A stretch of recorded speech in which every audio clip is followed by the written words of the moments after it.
Welcome to China Focus. I'm Shelley Zhang. Would you get divorced to save a few bucks on real estate? Well, in China, that's what some people are doing after heavy-handed tax laws and some strange loopholes are leading people to go to extremes to avoid a 20% real estate tax. So what's behind the tax, and why are people reacting so severely? Here today to talk about this, we have China analysts Chen Zhifei and Jason Ma. So talking about this 20% tax. What is the tax on? It's a little unclear, it seems to me. Right. It's at the very beginning, it's unclear for everyone, and because that's just kind of the central government at the beginning of March suddenly saying like, oh, in the future we will kind of have this 5 bullet to control the housing price. One of the bullet is we will make sure everyone have to pay 20% of their capital gain on when they sell a house. Everyone was a panic, and then come back with more details. So, oh no, if you are leaving your house for at least 5 years, that's your primary residence. If you sell that house, you will not pay for that. So it's only for if you're selling a house that's not your primary residence, a second or third house. Or with less than, you live there less than 5 years, and you're going to pay 20% of whatever profit you make. Yeah, but there is another kind of green area. They said they are going to just give a more detailed guideline of some other kind of exceptions. But each local city set up their details, like how much the price of the house you should pay, and what's the size of house, what's the nature of the transaction, all may kind of play into a formula that decide how much tax. So it might not be 20% for everybody then. Well, I think 20% is kind of the guideline, is the kind of a national mandate, because capital gain tax, if everything is right, as Jason described, then it's charged at national level. There could be some local modification about it, but I think 20% is kind of carved in stone. But as he described, I agree that the devil's in the detail, and how this will play out is still, remain to be seen. But one thing that really stood out, just as you said in opening remark, divorce rate has been really pushed up. Right, but that's not a few bucks. They can save a lot, because really the Chinese housing market increased kind of exponentially in the past 5 to 10 years. Most of the place, the house price 5 times more than 5 to 10 years ago. So if you buying a house for 1 million renminbi in kind of Beijing 6 years ago, now it's worth like 4 million. So the profit is 3 million. And then 20% of that is 600,000 renminbi, which is 100,000 US dollars. 100,000 US dollars is not a change. So that seems like that even blows the US housing market out of the water in terms of how much the real estate has grown. That's true, because experts have done some papers, Western scholars, they found the property prices have have contributed the most to China's inequality. Social inequity. Right. And one prominent scholar based at Yale University, Professor Zhi Chen, he posited after a careful calculation that the total transfer of wealth from individual family to the government could be to the tune of 17 trillion yuan, but still that's a lot of money. Which is about 3 trillion US dollars. That's huge. Right, it's just one policy. It's not a law passed by any kind of Chinese Congress or something. It's just a kind of a government department. They suddenly announce something. Exactly. They take 3 trillion. So let me ask US about dollars. like this particular thing that they just announced. Right. You know, it's like you said, the details haven't really come out. It's not clear. Is it clear when they're going to implement this? They said all the detail will probably start from end of March, beginning of April. So people are really reacting. That's very the trick they are throwing out, because they are playing here. What has happened is they don't know how public would react to it. So they threw out some, the guideline in very vague terms, and they will use it as sounding board to give out, to push the next step when it comes to implementation details. And the market tanked. Market was really panicky when they when they got this news. And this was announced overnight. It's not like in the United States we have a long brewing process over the whole thing. Here, this is the executive order from State state council. Legally, I suspect it could be anti-constitution. But nobody will challenge them legally, because in China, that's the way they run the country. They have an idea, they pump up the next morning. And so the way to run the country, according to Chinese constitution, the tax collecting capacity or rules are coming from the law-giving bodies like the NPC. But you know, the problem is they don't even respect their own constitution. That's the reason Xi Jinping constantly saying we should respect our constitution.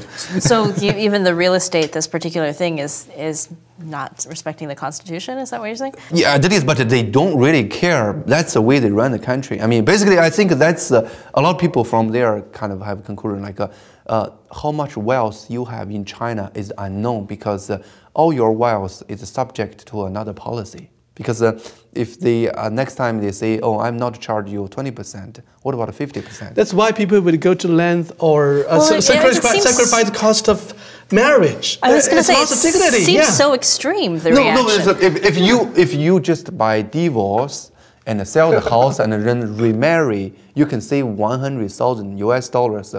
A lot of family will do here. I mean, basically, but I think that's really ridiculous when you look at the whole thing. The whole reason is because the policy itself is ridiculous. So why is there this policy? Is it like they need the tax money, or? I don't think the policy itself, from standpoint of theory, it's capital gain tax.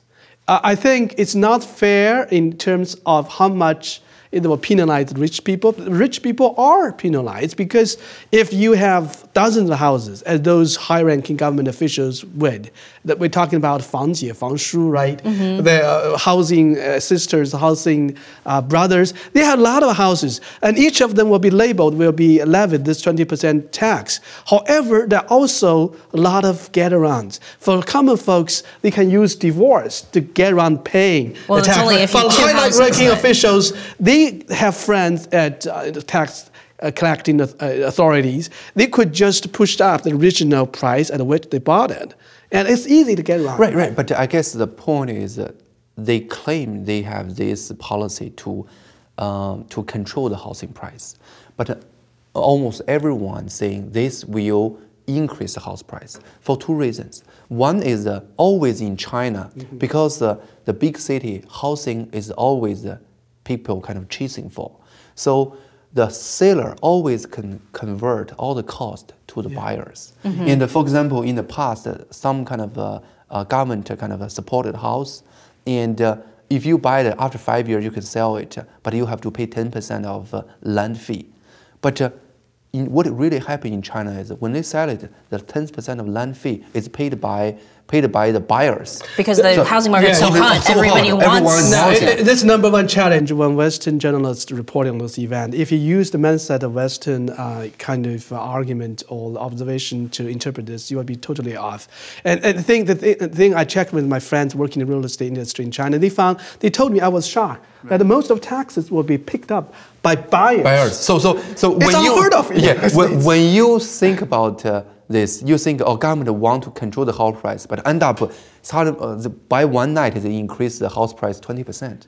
And another funny thing is, the reason Chinese house price go up so quickly because of the local government benefit from selling land, but this time they give the local government more incentive to increase the house price, because now they can have 20% of a gain out of the house price. So the higher house price grow, the local government gain more. Now they not only gain by land, they also gain by house price by the tax. So the tax is going to the local government. Right, and a part of them. But anyway, that's incentive for the local government to further push up the house price. So these two reasons will push up the house price, and it will really kind of against what they claim they want. So and also they will worsen the imbalances of development. As we know, Chinese, if you look at the economy, the coastal areas are more robust, much more developed. And also the housing market is two-tiered. What Jason primarily focused on is the so-called first-line cities, right. tier 1 cities, Beijing, Shanghai, Shenzhen, the price is really, off the roof. However, when you live in third-tier, fourth-tier cities, the price has been coming down. Right. Because there is not that much demand for it. Because the government officials, they have really benefited from land grab. They have a lot of units. There was no demand. And local people income level was very, very low. They couldn't afford the market's prices of the local housing. Right. And so this will further exacerbate this imbalance. So you're going to because the city dwellers in Beijing will keep getting higher prices, but the third tier, fourth tier cities, those residents will be blocked even further from buying a house because of the tax increase. Right. I guess basically this is make the current originally 5 years ago, every house is increased value. Right now it's dividing. I mean, the third tier, fourth tier, they are seeing decrease of housing price and decrease demanding. Right now, this policy will really make the first tier place more expensive than the third tier. So do you think that they'll still implement this if it has the effect that you're saying? It's like it's going to go exactly against what they want to do? Because it's already announced. So they will, no matter what, carry it on. And that's always happened. I mean, in the past 10 years, they claim almost every year, they have 2 or 3 of these kind of policy come out to control the house price. Every time house price in the first tier city respond with increase. My suspicion is the average housing market would be a little bit in decline, possibly, because of the effect I just described, and the third tier, fourth tier cities.